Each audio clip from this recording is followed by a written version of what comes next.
So I hope that you've signed on for some action, gentlemen, because you're going to get it. The Action Shelf.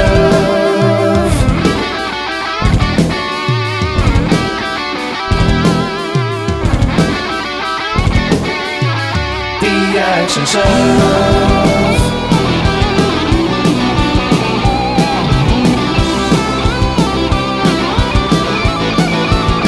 The Action Shelf.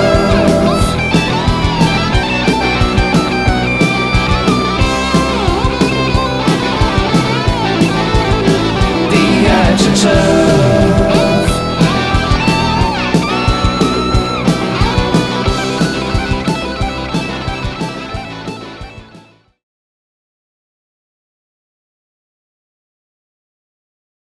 Welcome to the Action Shelf, the YouTube series that explores the glory of B-action movies. I'm John Campbell.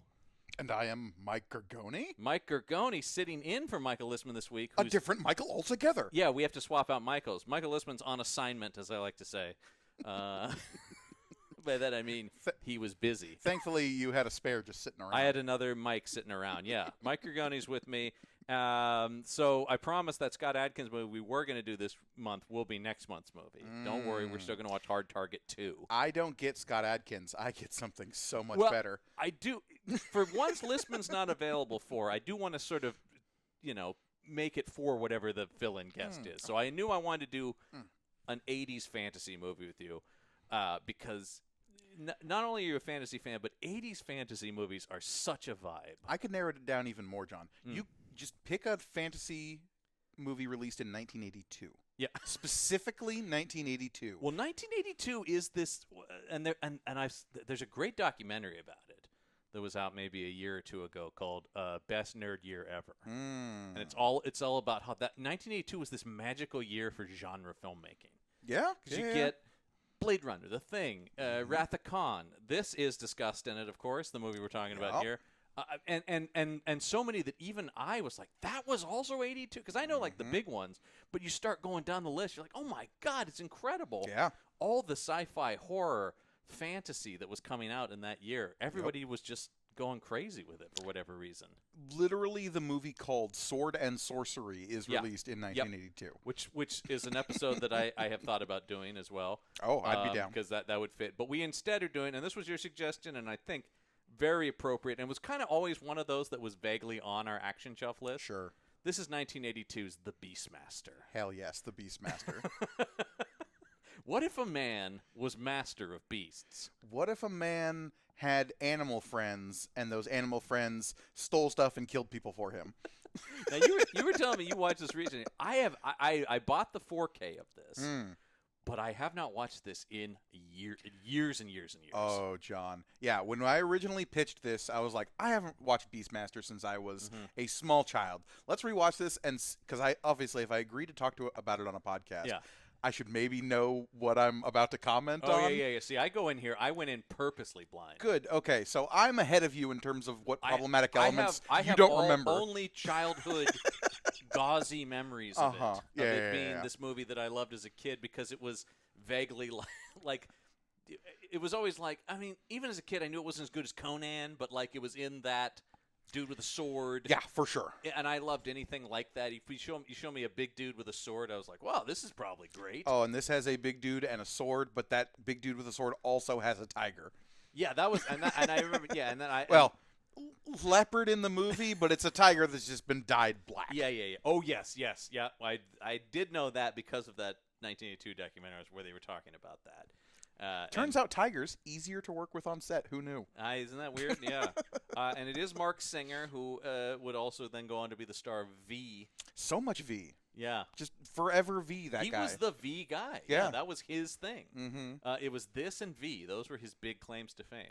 Unfortunately, he was in the sequels to this movie, too. Yeah. The less said about the better. I mean, that's some real Action Shelf territory there. Oh, like, remember when Action Shelf used to break its hosts on the wheel of terrible films? That's Beastmaster 2. We've inadvertently had it happen on this version of the show, too, where we were so sure something was going to be rad, and then we were like, oh, no. Well, okay, because you haven't seen this in years, I will say, this movie is rad. Yeah, well, I'm sure it is. Because, I mean, look, it's like I said, I have such an affinity for this era of fantasy films. And I feel like the likes of which have never come again, exactly. I mean, there have been a couple of things, but I feel like fantasy... When did fantasy get... I don't know. Is fantasy more serious now or something? It's a little bit more serious. It's also a little less sleazy, I think is the right word. Yeah, that's the thing about these movies were like R. That's the thing I think I love about these two is they were never made for kids at all. Even though I was a kid watching them. Are you prepared to see Rip Torn throw a child into a fire? Because that's what we're going to get in this movie. Always. I'm disappointed when any movie doesn't have that. Rip Torn. Oh, my God. Rip Torn's the bad guy in which Beastmaster. Which is great. We do love a Rip Torn. This is a movie that I did not watch as a child. There are many movies that I've talked about in my long time discussing film on the internet that, like, when I was young, my dad took me aside and was like, here's an important movie from my youth that you should be watching. Right. And that's how he got me into Godzilla. That's how I watched Conan. This was not one of those. This was one that I found at the library. Sure. And I was like, this looks vaguely like a thing I would like. Well, I mean, it's so... You look at the poster, which we can put on the screen right now. There it is. I mean, it's so trying to be Conan. But also, like in the advertising of it. Yeah. Oh, for sure. Because it's a muscular guy holding a sword. I aloft. believe this one came out, like, slightly after Conan. Yeah. But because, again, they were released both in 1982. Right. They're being made at the same time. Yes, but I think it was definitely like someone's making a Conan movie. Yeah. We need to get in on this. Because Conan was in development. Conan, Sword and Sorcery. Yeah. Does Krull came out the same year? I think Krull's a little. Krull's a little later. It's in that milieu. I do love Krull. Krull is my other suggestion for this episode. Yeah. 83. 83. Okay, Next so year. Krull's right after. Friend of the show, Brendan Jones, always tells me how boring Krull is. He's and wrong. Shush, indeed. Incorrect. Incorrect. Krull rules. I believe Krull has a glaive. His argument is invalid. Krull is amazing. The other one we keep talking about doing that's a very weird, not fantasy movie, actually, is George Romero's Knight Riders. Unfamiliar. This is a movie where he reimagines the King Arthur story in modern day with motorcycles, but they're still in the armor and shit. I don't know how to feel about that, but I'm willing to give it a try. Ed Harris is Motorcycle King Arthur. Motorcycle King Arthur. It is truly... I'm going to throw that poster up right now, too. There it is. Knight Riders is... I don't know that it's good. It's interesting to look at for sure. It takes here. There you go. Now I can show you the poster. It's literally a guy in a breastplate with a plumed helmet, Yeah. with a long flail and a shield on a motorcycle. Finally, Arthurian legend comes to modern day. The games, the romance, the spirit. Camelot is a state of mind. Mm-hmm. All right. It is a wild ass movie. It is 2.5 hours long though, so it breaks a key action shelf rule, which is why we haven't. This movie just skates right underneath the wire. Because this is a little longer than some, but I do know a little bit what to expect here. So of course, because this movie has like 2 third acts. We'll get to it. Yeah. So with that said, Gorgone, this is the first time. So what's going to happen now is you and I are going to watch the movie. Oh.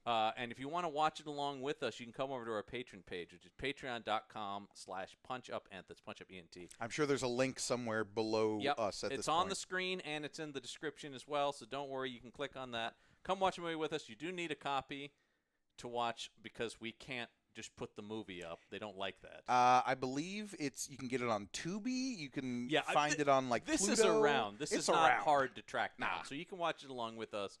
But if you want to stay on YouTube for our wrap up after the fact, we'll discuss the movie. Your local library will also have a copy. Yeah, of the support your Beastmaster. local library. Oh, this is definitely you found it in a library.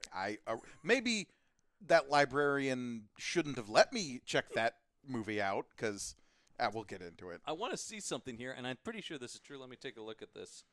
Oh, it doesn't say on here. I think this might have been a PG, though, but a 1982 PG. This predates the PG-13. Right, yeah.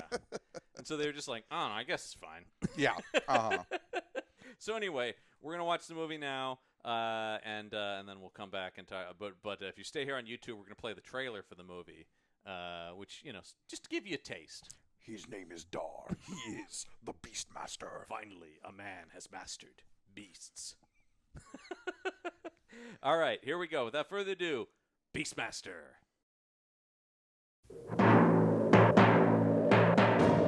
It was foretold by witches. It was conceived through sorcery. And it was to be destroyed by all that is evil.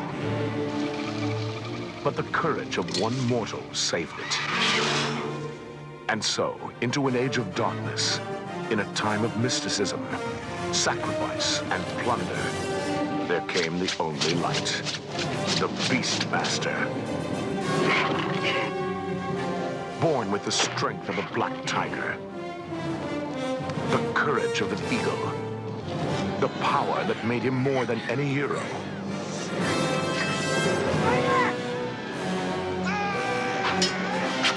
More than any lover. He was lord and master over all beasts. He was the Beastmaster.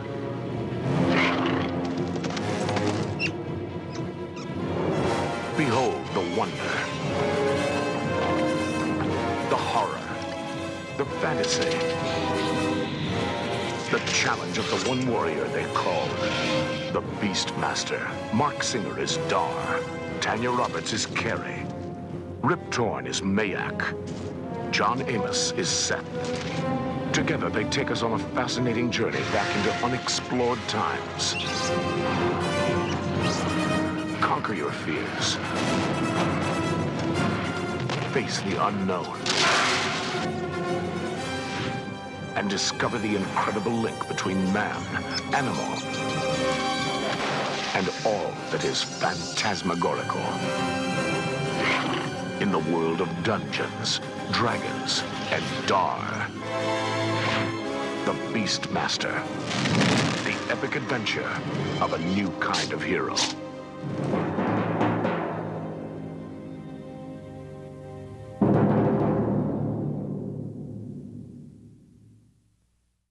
Welcome back. We've watched Beastmaster.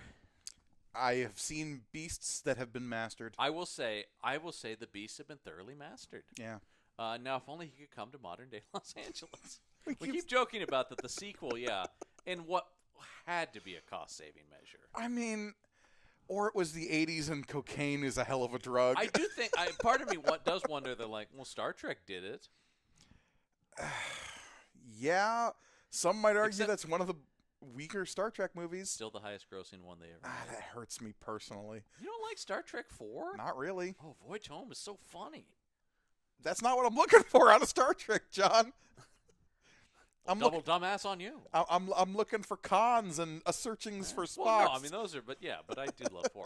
Anyway, this is still Beastmaster in his own time and place. Yes. Which is vaguely medieval. And no. It's way before medieval. This is like Bronze Age is what Coscarelli described it This as. is the Hyperborean era.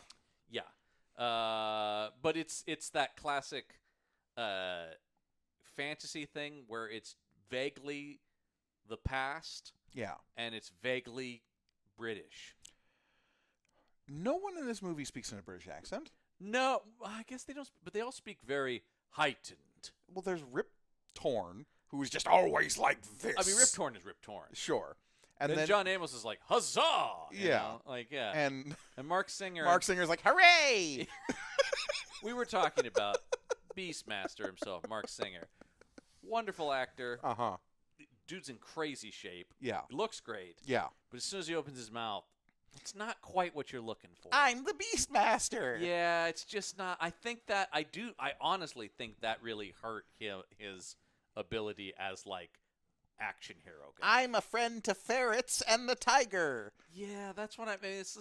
I'm being extremely hyperbolic in that impression there. But I do think it is a thing that, unfortunately, when you're looking at, like, movie stardom, you are going like, guy's voice is a little high, though. He sounds like a New Hope Mark Hamill. Well, and the thing which isn't bad, but when you're built like that's fucking track star. Mark Hamill's a smaller guy, and he's boyish, so you're like, that fits. Mm-hmm. Here, you're like, he's not an Arnold. Yeah. I mean, but I mean, even with the Austrian accent, Arnold's voice. Would it be better or worse if he'd been dubbed over and someone who talks like Always this? worse. Always Dubbing worse. is always worse. That's fair. I think. Yeah, Then- because it always, especially back then, it always sounded so canned. Would it have been better if he just had never spoken? Oh no, that's an interesting choice. I mean, they the- kind of tried to do that with Arnold and Conan a little Sure, bit. yeah. He speaks very little because, although, like, what does it matter? It's all fake anyway. So why not have Conan have a Austrian accent? Who cares? But like that was also one of the first movies where they didn't dub over Arnold. right, yeah. You watch Hercules in New York, and he's Yeah. like, "I'm Hercules." It is so weird to watch that because obviously he has one of the most famous voices. Yeah. On top of anything, like we know what that guy sounds. So you're like, huh?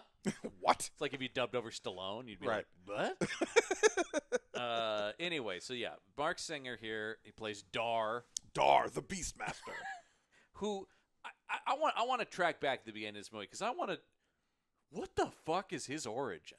So, he is the unborn son of the king of the kingdom of Aruk, which is like a Yeah. city-state in like Mesopotamia. Right. So let's this assume. this idea about the queen is pregnant with him. The queen is pregnant with him, but there is a prophecy given to Mayax, played by Rip Torn, by the three witch women of Ar. When you think Beastmaster, you immediately go to a Rip Torn. Yeah, 100%. What if the boss from Men in Black Yeah. was an evil wizard? Yes.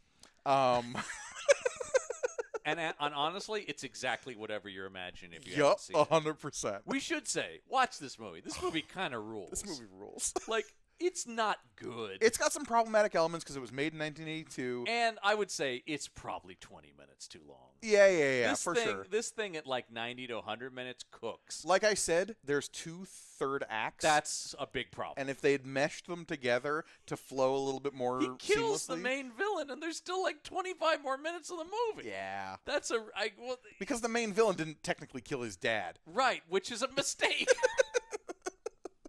Problems that don't exist in Conan, which has a very similar plot. Yeah.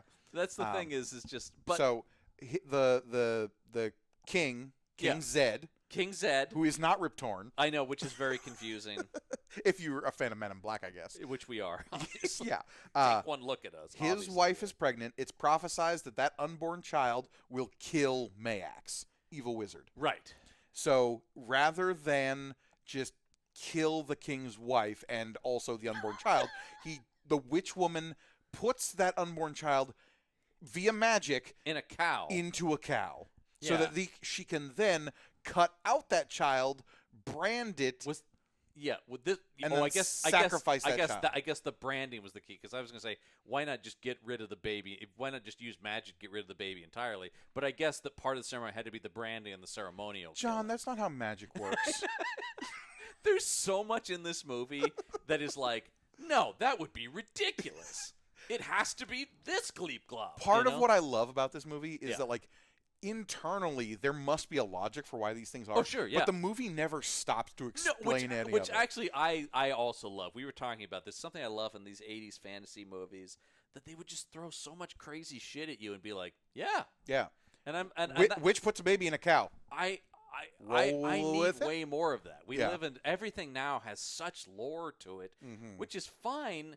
But it's one thing that you know the lore, like you're talking about as an author. Yeah. It's another thing when you have to then explain it to everybody because Right. sometimes it does feel, and obviously you have a much higher tolerance of this than I do. But even you will admit when things are like, okay, just because you figured it out, like I get it. You figured it out. You know, sometimes it does feel a bit like, no, I need to tell them that I put all this work in. Don't bring the story to a screeching halt just to tell Yes. somebody how it works. Right. Yeah. Is it still needs to be a movie. Right. And that's where movies and books are. And that's why we've talked about oftentimes a lot of fantasy novels, it's been tough to bring them to the screen. Sure. What this movie excels at is like, okay, in the novel, which again, this is based on a novel, but the novel has nothing to do with this movie. Which is the craziest thing about this movie to me. The novel is a science fiction book about a guy on an alien planet with a gang of animals that are aliens. I've known this movie for decades, and today is the first time I learned that. I learned that last week when I rewatched this film. I was just reading about it on Wikipedia. I was like, really? Yeah. Huh. But it's a sci-fi. It's one of the craziest things. Yeah. Right. It's like we're gonna do John Carter of Mars, but instead It's not Mars. It's like a weird magic city in the past. What? The fuck? So it's not the same at all. Yeah. Yeah, but it's still, his name is John Carter of Mars. Yeah. Why? Yeah. Don't worry about It's it. the town of Mars. Yeah. And, you're like, yeah. Are they still like, alien people? Not No, really. no, not really. No. Yeah. They're just kind of guys. No one's green or anything. No. Really? Fucking what? It's so weird. To the point that we were talking about this, that the author of the novels is like, please don't put my name. This has nothing to do with what I wrote. Yeah. Which is a huge bummer then when you realize that Don Coscarelli, who wrote and directed this, like revered this woman's novels and from like childhood. Doesn't show. That must have. I will say two things. Number one, that must have gutted him when she. But also, why did you make so many changes then? Why call it Beastmaster? Yeah, I don't understand. Other than just calling him the Beastmaster. I mean, I think some of it is budgetary, obviously, But right? like It's the much character, easier the character in the book is not named Dar. I mean, you didn't have to approach the book at all then. No. You could have just made a new movie. Yeah. It makes this movie that's already kind of weird way weirder. Yeah. Yeah. I will say though, I was definitely watching this being more critical for this. Like, I totally see why like 8-year-old me thought this movie ripped. Yeah. Like I It's- said, when I found this in the library as like a small kid who was getting Yeah. into fantasy nonsense, Yeah. like I was like, fuck yeah, Beastmaster. Like it really delivers all the goods of this kind. The sword and sandal. oh yeah. Fantasy movie, because we've always talked about that. I love this vibe. The Conan, would that be considered more sword and sandal? Is that what Yeah, yeah. Sword and sorcery. sword and sorcery? Yeah, Yeah. As opposed to that milieu of fantasy was always Some more might my call jam. it low fantasy Yeah. because the existence of magic is usually like feared and it's rare. Yeah, as opposed to a high fantasy where magic is a little bit more commonplace. That's generally the kind of stuff I always was gravitated more towards the pulp kind of stuff. Sure, The yeah. Robert E. Howard stuff, where it was more like, oh fuck yeah, there's magic, but mainly a dude's gonna cut somebody's head off with a sword. Yeah. And it's and so yeah, this movie really Or like the Joe Abercrombie stuff as well. Oh, 100%. Yeah.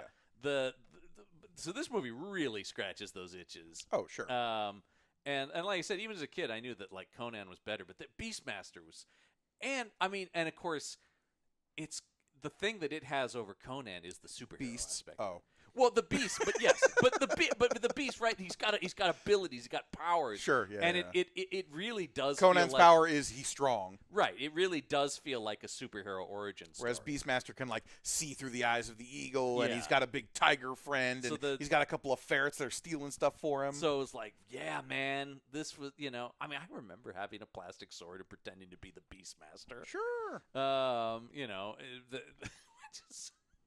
But that's the thing about this movie. We were talking about this was such a perennial cable movie. You were talking about finding it in a library. I was talking about finding it on cable. It comes from that era that part of me does miss when I was a kid, and you just be flipping around the channels, and you'd come into a movie wherever, and you would just be like, what is this? With no context for like Yeah. maybe you didn't even catch the first 15 Right. minutes. But you're just like, oh my God, what the hell is this? But like in the case of Beastmaster, you come in on it and like, what? There's some kind of guy and he's getting dragged into quicksand, but ferrets are saving him? What's happening here? The ferrets. We got to talk about the ferrets. Kodo and Podo. Kodo and Podo, which are definitely the thing I distinctly remember more so than the tiger that they painted black even. The fact that they give so much characterization just through filmmaking techniques Yeah. to these two real ferrets. Yep. Like in today's they'd be animated and maybe they'd have little expressions that aren't quite ferret-like. Yeah, which would be a mistake. I think. Right. But here it's just like, oh, they're little scamps. Yeah. And they're going around, they're stealing stuff. I will say it is really interesting that they we were talking about the fact that they painted a tiger black because they wanted to be a leopard. Yes. They were just so. We watched this in 4K, and some of them paint's coming off real We quick. did watch this because I'll show this. The fine folks at Vinegar Syndrome did what is objectively an incredibly nice 4K that does expose some seams, though. But a movie made in 1982 whose original print is gone. That was the craziest thing. There was a warning at the front of it that says, like, by the way, this is taken from, because some of it's damaged because they have a print that would have been in theaters, not Right. the original film negative. Right. So they are So like restoring something like this is tricky business to begin with. But up-resing it to 4K definitely reveals like bald caps and like bits of screen magic that maybe don't hold together quite as I'm well. gonna have to watch the feature-length making-of documentary that's on here. Well, you do that on your own time, John. The Beastmaster Chronicles. Oh God. What I love is there's so much pretense to Beastmaster. Like he has so much more of an origin story than like a Conan. Conan was little kid, then got stuck on wheel, then got big and strong, then Right. is Conan. This is like, oh no, there's fucking prophecy. And of course, the classic supervillain prophecy of the second you try to stop the prophecy, Yeah. that it's inevitable, it's going to get you. Look, this is Wicked Queen from Snow White. Yep. This is like this is Oedipus Rex. This is all Rip of them. Torn is the evil queen. I mean, yeah, he is. Yeah, because he's leading this weird cult group where they worship something called R. The great god R. Yeah, we don't really get much about it. It doesn't matter. It's the god of this city. But yeah, he straight up is sacrificing kids, and we see it. We see Rip Torn just hoisting a kid over his head and throwing him into a pit of fire. You're like, does anyone stop him? no. Nope. I mean, we save the next kid, Yeah, we saved the second kid, which is maybe my favorite shot in the film. which is an eagle picking up an eagle swoops down and picks up a like 6-year-old kid. Yeah, Which- that A full-sized golden eagle, like an Australian golden eagle, could probably do that. this is not that though. No. And it is clearly a doll. It is clearly a doll that they're like we were joking about, like they had to be like shortening that to go like, where does it stop looking realistic? Well, Like, as a where po- is it most believable? And What again, amount of time can we show the shot? 4K. Well, what it really happens is when they cut back and they've just drawn in a kid in the eagle's talons. Yeah. That's where the 4K really was like, whoa, Yeah, God, that's not there. yikes. Yeah, this is probably a movie best left in the days of VHS. I think it would be better with scan lines. I think a 4K does this movie zero like credit or justice. I'm gonna have you back to do Sword and Sorcerer because I also have the 4K of that. That's one I have not watched in a long time. That's the one that has the sword that shoots the blade. Yeah. Which of course is what I fixated on as a kid. Well, because that was so Legend of Zelda to me. Oh, It's of like course. so long as your hearts are full, you can shoot the laser with your sword. That movie's fucking nuts. Once again, these 80s fantasy movies are so insane.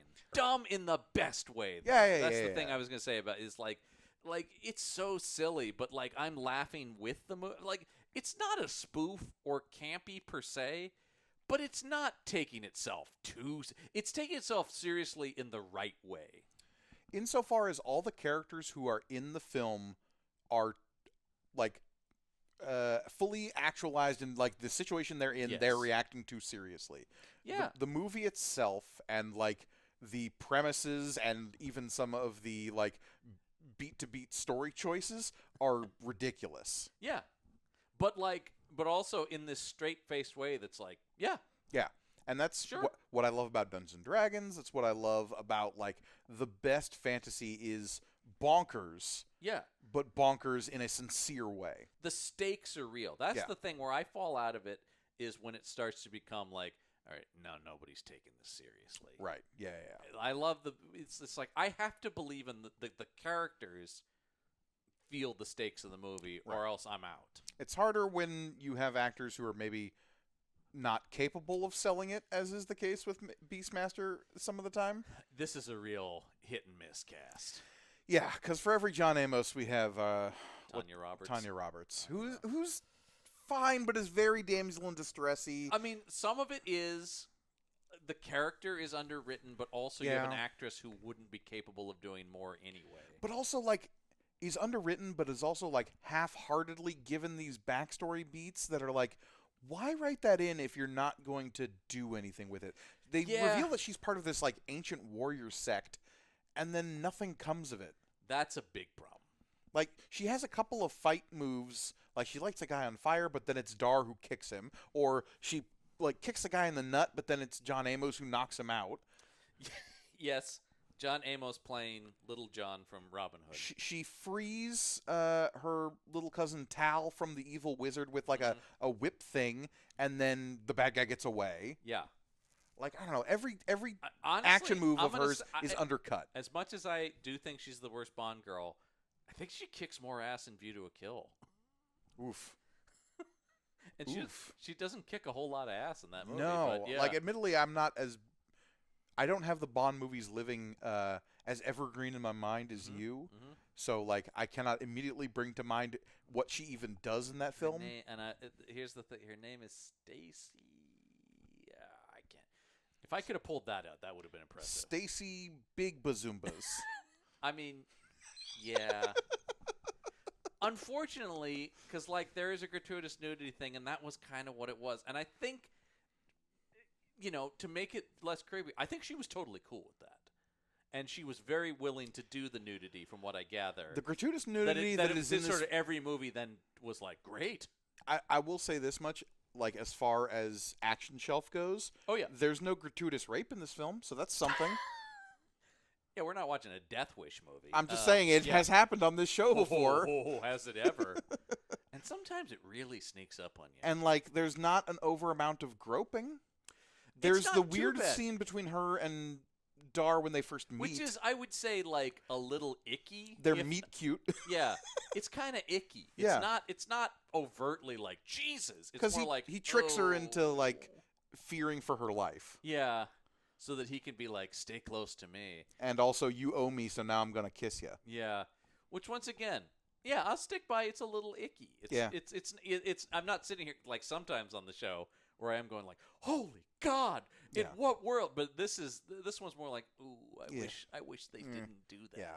And like again, there's the whole bit where like once he finds out that she's a slave and has been beaten, he's just like, shit, now I feel bad about this. they do. He is very heroic. I would say more heroic even than a Conan. Oh yeah, Like, Conan's always like a just off center of hero. Yeah, I mean, because Conan has a code of honor. Sure, But but that's he's also different than a being- thief and Yeah. a murderer. Well, yeah, he's a classic roguish Yeah, hero. for sure. This guy is an out and out superhero. Yeah. He is. So yeah, I mean, we don't go through the plot extensively here, but yeah, I mean he ends up on this quest. It does take a while to get him on the quest. Well, we gotta get the origin story. We got it because it's got to be he's saved by a guy who has a Random kindly townsfolk Who has- raises him to know and do good. Yeah. He's got the Superman origin story. it's very Superman-y. Then his village gets burned down because of course it does. Yeah, And now we're then he into goes- Conan territory. And then he goes on a quest for vengeance, and Yeah. that leads him into this larger. He never did learn the riddle of steel, but that's okay. Well, that's all right.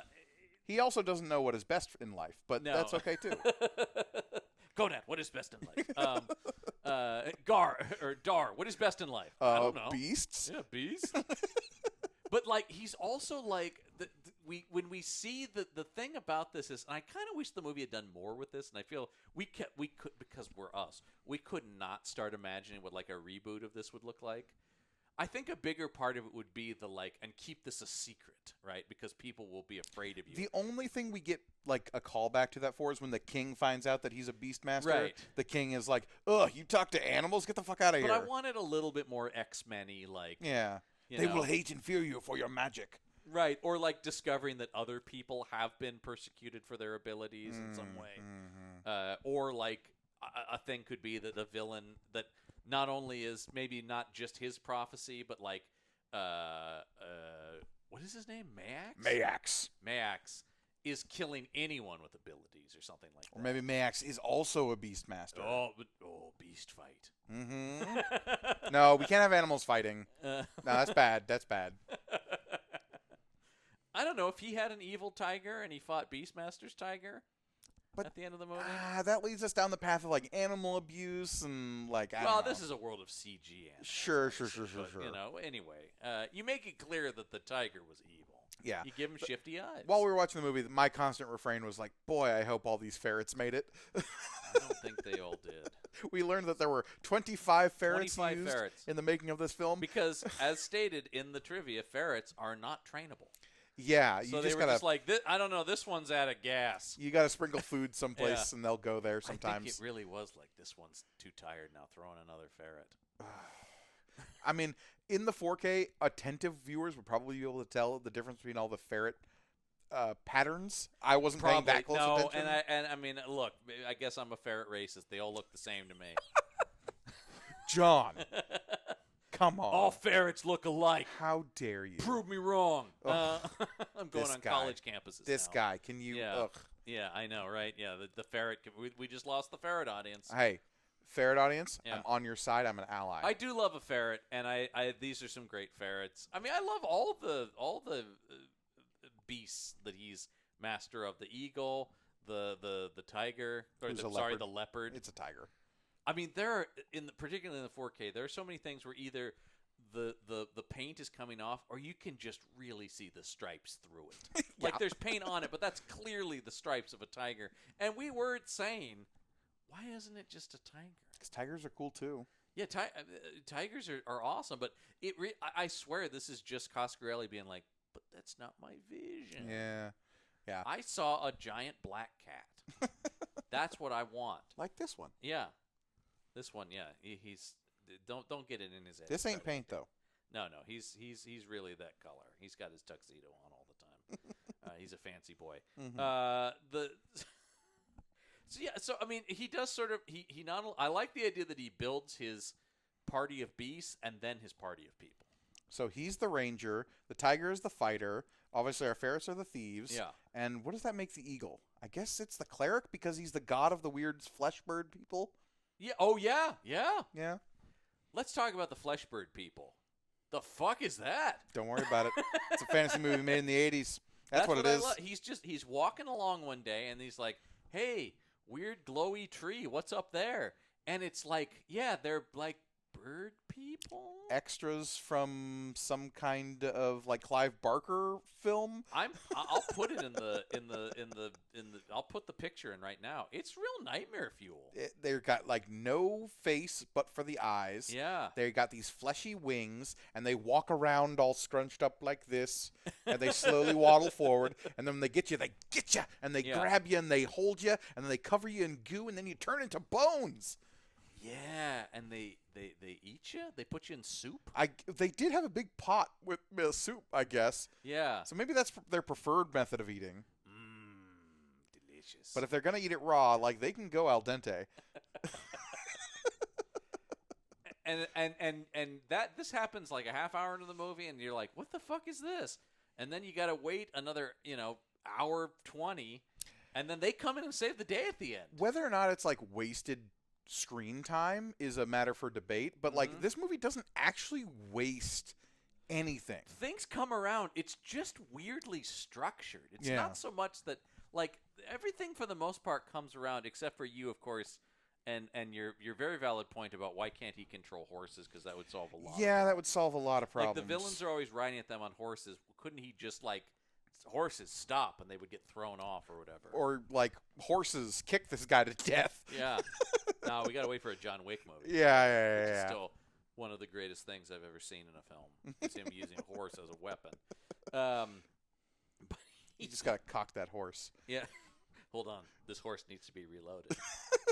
Tactically reload the horse. Of course, yeah. Yeah, you don't want to run out of horse mid-fight. No. My horse is empty. Horse is the funniest animal name to say out loud, right? It is, yeah, it's a horse. It's just something about it. Yeah, there's certain words. It's like the K sounds. Yeah. Right? Cucamonga. I don't know, it's just funny. Yeah. I was gonna say, the plot works. It's just the way it unfolds is strange, and it's weird that it's a 2-hour movie. Yeah. This was rated PG. We talked about that.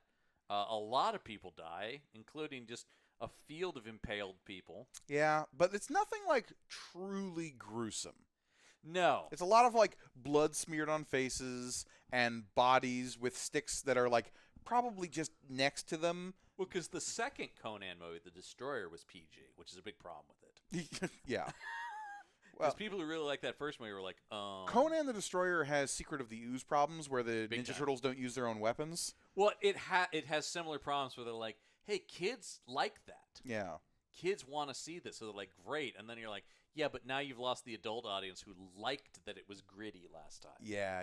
That's a problem. And the kids liked it because it was like dangerous. Right, and so now it's sort of like now it's no fun for anybody. It's the third Expendables being rated PG-13. Who was that for? It was only old guys and me going to it. What are you doing? You know, for that 13-year-old audience. Yeah. Who wants to go see an R-rated movie because Yeah. it's dangerous and cool. Right, and the 13-year-olds who love Sylvester Stallone in the mid-2000s. I mean, me, but once again, I'm broken. Let's see, what else is there to talk about in this picture? John Amos's studded leather outfit? That is maybe not containing all of him, Yeah, depending I on think the scene. On this 4K, I saw more Amos than I was ready for. Yeah. The Terminator. I think I've talked about the Terminator. The Terminator 4K. You just full on see Arnold dong. Just full dong. Well, because what was Shadow is now just there. Oh boy. It's just there, man. Okay. You brighten that up, I saw all of Arnold. Well. And you know what? I don't think he cares. Yeah. No. I don't think he minds. No. Drink it in. Yeah. But yeah, I mean, we were talking about the studded leather in this movie across the board. Can we talk about the murder gimps? Yeah, let's talk about these. So in the movie, the villain's henchmen are people who have been captured and tortured to a point of insanity that are then placed in gimp masks and like studded leather, like, and when I say studded I mean like big, like inch-long studs along full arms, full legs, and helmet and codpiece and nothing else. Yeah, and they run at you like this. Yeah, and that's how they beat you. And they hate ferrets. The amount of time that one of these spends chasing his two ferrets, because every time you think, well, that's the end of it, and then it's not. You're like, well, now it's over. Nope. No.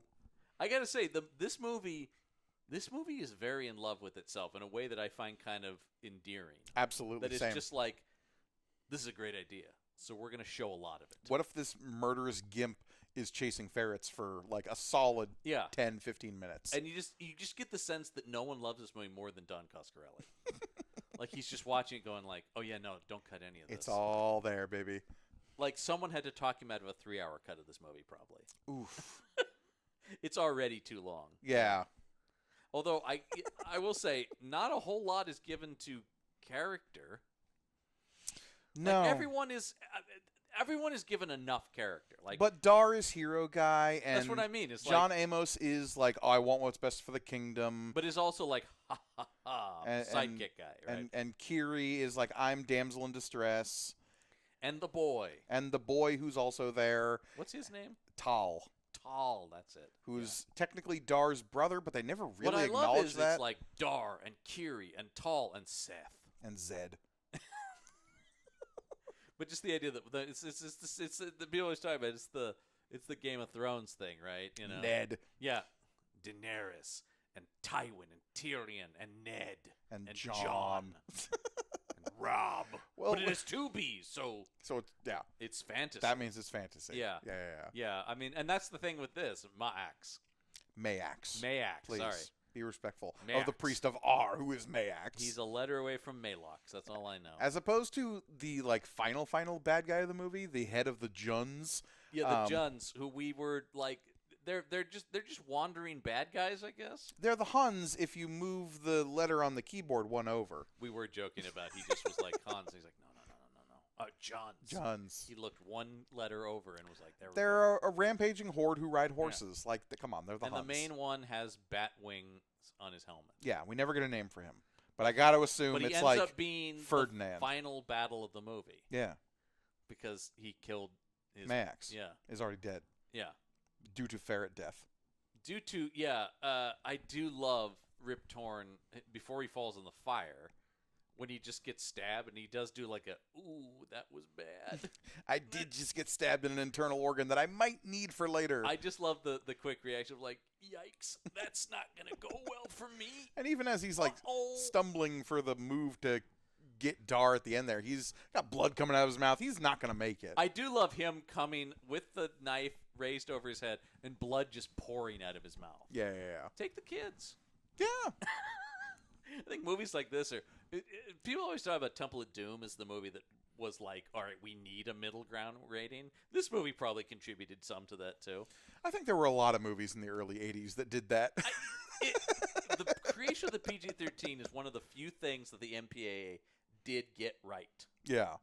Which is like, yes, there did need to be something between PG and R. Right, yeah. Because it is like, yeah, you don't take the little kids to this one. Right. But this isn't an R-rated movie. No, by no means. There's some like grisly images and things that like those of a weak constitution might find disturbing, but for the most part, it's nothing crazy graphic. This movie is not helping women. No. There's basically one woman in it, essentially. The other ones are just scared background characters. Yeah. There's the woman who... and the witch women. Which is a great look. Which, sexy lady from the neck down, from the neck up, burlap sack. That scene where the guy who ends up being his adoptive father is like, ooh, sexy lady, sexy lady, sexy... Ah, that face! Yeah. Is objectively quite funny. They look like a Leatherhead or Leatherface from Texas Chainsaw, yeah. Hey, make sure you listen to Meet the Slashers. You can hear us talk all Sure. about it. This is a weird movie, and I love it for being a weird movie. Yeah, it is one of those movies that was made in a time where people, again, were doing a lot of cocaine, and they were just doing stuff, and no one cared, and it was kind of awesome. What we don't have anymore, and I don't know exactly who financed this, but we don't have a canon. Yeah. This shockingly isn't a canon movie. Feels like it should be. It really does feel like it should. Canon's answer to Conan was the Lou Ferrigno Hercules, which feels inevitable for this show too. Speaking of voices get dubbed. Yeah. But that was their answer to it because, of course, they ripped off everything. Yeah, of course. But like, we don't have a canon or a guy like Dino De Laurentiis. It's called The Asylum, but it feels so. But that's the problem. It's like, there was some quality. Yeah. Canon did. They were trying to make good movies. An Asylum feels so like bereft of conscious effort to create anything. That's what I mean. It's like lazy. Canon was never lazy. Yeah. They were over the top. They were interested in money. Yeah. But they did make their movies are entertaining. Yeah. An Asylum movie just makes you go, oh, yeah. God, it's so bad. Yeah. And it's clearly just meant to confuse people at the renting That's what I mean. at the red box. It's like Canon did deliver on what they promised. If they had Charles Bronson with a huge revolver, by God, that's what you got. And this movie also delivers on what it promises. A man masters beasts, He does. and he carries a big fucking sword that he swishes around a lot. He swishes it so much. There is so much sword swishing. He mastered one sword move, which was the like spinning it back and forth thing. And beyond that, we don't get much in the way of cool sword play, but that's fine. Because we got Beastmasters. I mean, I will say, yes, that is the thing. I didn't come for the sword play. No. Conan, that needs good sword play. That's the basis of the whole thing. This, I can forgive the weaker sword play because he does master the beast. And the sword play is extra. Sure, yeah. So, there you go. Beastmaster. Go see Beastmaster. It's a classic. It deserves. This is such a perfect cult movie. Never tell me how many ferrets died. I don't want to know. It'll make me sad. In the comments below, don't leave that number if for some reason you know it. Circle/ferret deaths. They all lived happily ever They're after. still alive in Gorgone's Thank mind. you. They live in a retirement community. They went together. upstate. Yeah. They're in a farm together. Gorgone still gets letters from his childhood dog from the farm that it's Oh, on. he's doing great. He's 47. And he couldn't be healthier. Yeah. He goes for runs daily. There you go. All right. Well, Gorgone, thanks for filling in here. Thank you for having Watching me. this fun but silly movie. Great to watch Beastmaster. Indeed. Beastmaster is pretty perfect. We'll have you back. Well, check us out. Once again, if you want to watch the movies along with us, go to the Patreon page, patreon.com/punchup. And you can also get a lot of content with the two of us on there, as well as... you also get a bonus Action Shelf show. I don't know if we've actually announced this on here yet. Listman and I are doing just the reactions to every Jean-Claude Van Damme movie. In a show we're calling The Action Shelf Presents Maximum Van Damage. Van Damage. Maximum Van Damage. Are you retreading the ones you've already done? No. Okay. We're skipping over those ones. So, okay. I believe the first episode of that will be Bloodsport. Cool. Of course. And we're only doing once he's the star, not where he has cameos Okay, or anything okay, like okay. that, or early stuff where he was a henchman or something like that. Fair enough. We're only doing name above title Yeah. Jean-Claude Van Damme movies. When the poster just says Van Damme in whatever My it is. God. That was my childhood, and what a glorious time it was when you would go to a movie theater and it would say, Van Damme is Time Cop. How much better would this movie have been if Van Damme was the Beastmaster? Better. Yeah. Yeah. Yeah, 100%. Yeah. He would have excelled in something like this. Yeah, for sure. The earnestness of that guy. Yeah. Sorry, trying to wrap us up. And Yeah. Anyway, check that out. Listman will be back next month. We will be doing the hard target. I'm going to stop announcing these because, You got to stop. yeah.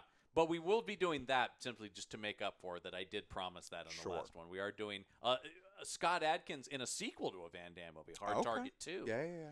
Sequel. It's the same plot Sure. happens to Scott Adkins. Yeah. They tried to hunt Van Damme. Now they're trying to hunt Scott Adkins. It happens. Stop hunting these guys. They're martial arts experts. You're going to get kicked in the face. Spoiler. Anyway, but that's that'll wrap this up. Of course, make sure you like, comment, subscribe. All the things. Ring that bell for notifications. Ding-a-ling. You can hear Gorgone and I actually. It'll be starting just after this episode. Doomsday Machine. Doomsday Machine. As we break down. We don't break down as much as we reminisce. We take a nostalgic stroll through the MCU of yesteryear. Yes, all leading up to The Doomsday. Avengers Doomsday, and I do have the date that starts. Eventually. Soon. Uh, Make no promises, John. That's right. Well, but that one has to come It out. has at a to certain come point. out at a certain point. Which That's is true. April 19th. When we're kicking off with Iron Man. Kicking off with Iron Man. Yeah, we've been recording those, so make sure you're going to want to make sure you get that subscription for that because that's good stuff. Good stuff. But that's going to do it for the Action Shelf. I'm John Campbell. And I will always be Mike Gorgone. Till next time, get yourself some action.